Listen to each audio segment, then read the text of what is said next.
It's a beautiful day, so here I am in the park. Days in the Caucasus and Parisian Days, basically part 1 and part 2 of Banine's Autobiography. Both physically gorgeous books, published by Pushkin Press, both wonderfully translated by Anna Thompson Ahmadova. Part 1 was first published in French in Paris in 1945 and then first translated to English in 2019 by Pushkin Press. Part 2 was first published in French in Paris in 1947 and first translated to English in January of 2023 by Pushkin Press. Before I say anything about Part 2, about Parisian Days, which I consider a bit of a disappointment, let me say a few words about Days in the Caucasus. I've already done 2 videos on it. The first, a review. I'll put a link to it at the end of this video.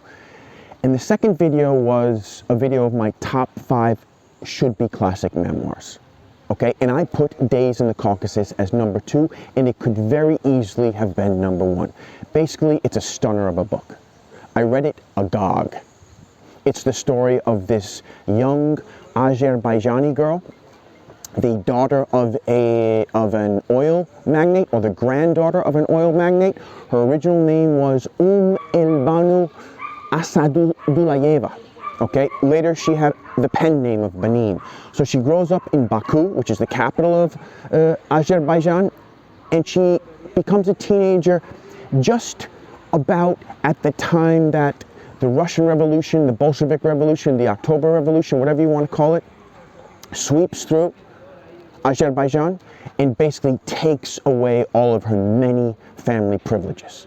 Okay, they take away its money, they take away its source of money or wealth, they put her dad, who was a high-level politician, in jail. They basically leave the family helpless, spoiled and unskilled, ultimately in exile, right? Surviving by selling off the jewelry that they managed to smuggle out of Baku, okay? Banine comes of age while she kind of straddles opposite extremes. On the one hand, old Islamic tradition. On the other hand, modern Western freedoms. On the one hand, abundant privilege. On the other hand, near destitute poverty. On the one hand, ruthless capitalism. On the other hand, ruthless communism. There's a point in the book where she's caught up between 2 sets of elites, and she ends up betraying her own to gain favor with the enemy. She falls in love with one of the invaders as a 14-year-old, and it's reciprocated. It's mutual. She falls in love with an over 30-year-old Russian military officer and laments not having had the guts to elope with him. Okay? Ultimately, she settles for an arranged marriage, once again to a much older man.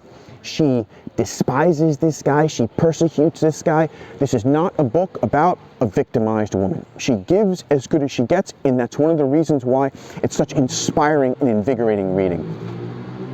It's also about how she was constantly one-upped and then ultimately teamed up with this gaggle of twisted, nihilistic, relentlessly egocentric cousins.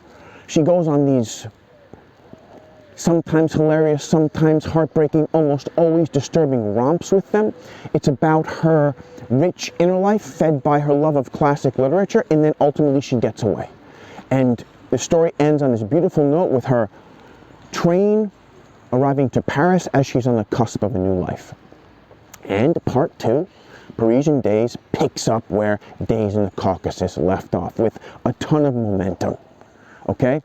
The Orient Express charges at full throttle towards the promised land. That's the first line, a tremendous first line. Our expectations are high, very high, and why shouldn't they be after her gorgeous debut, after her wonderful debut?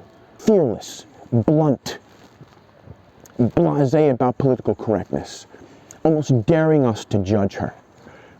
All of the narrative strands tied up, all of the wonderful characters' stories resolved in deft, subtle, and satisfying ways, almost to the extent that a sequel wasn't even necessary. But there was one, perfect.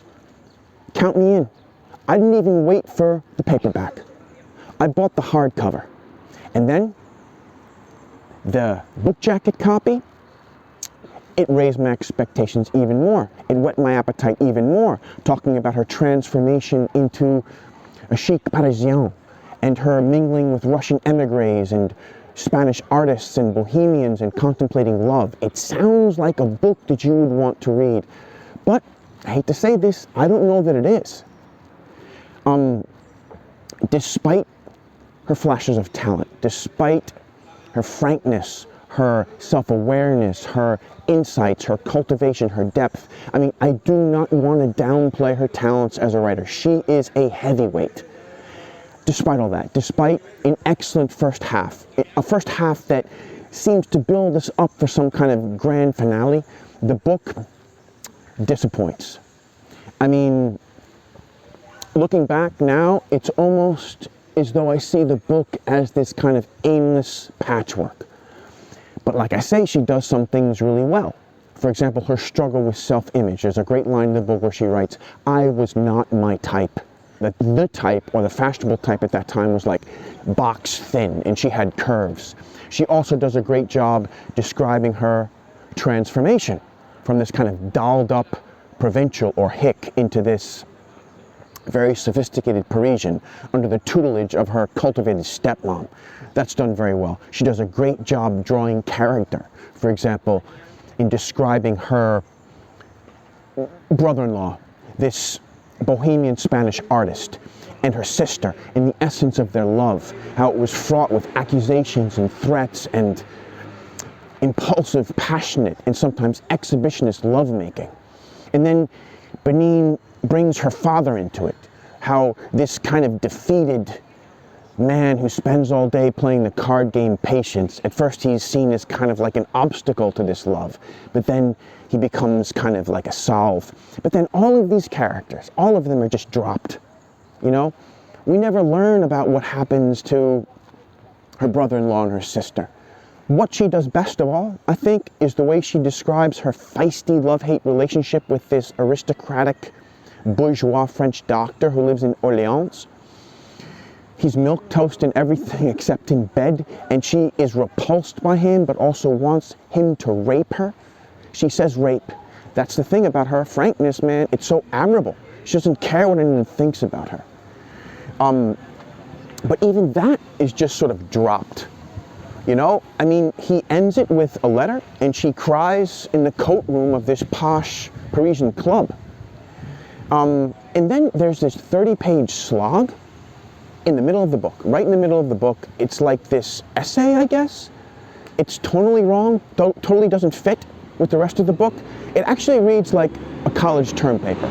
A good college term paper, but still a term paper. And we, readers, deserve better than that. We come here to be entertained, you know? I mean, I don't want a slog. I don't want a 30-page slog. It's about the Russian emigre situation after the October Revolution. And then the second half of the book is basically about her cousin Gulnar. I mean, admittedly, Gulnar is a great character. Gulnar was a great character in Days in the Caucasus, and she's a great character in Parisian Days too. But it's static. Nothing is developed. And really, I read the book because I want to read about Banine, not about her cousin. I get it. I get that Banine kind of lived in this more beautiful, more suave woman's shadow.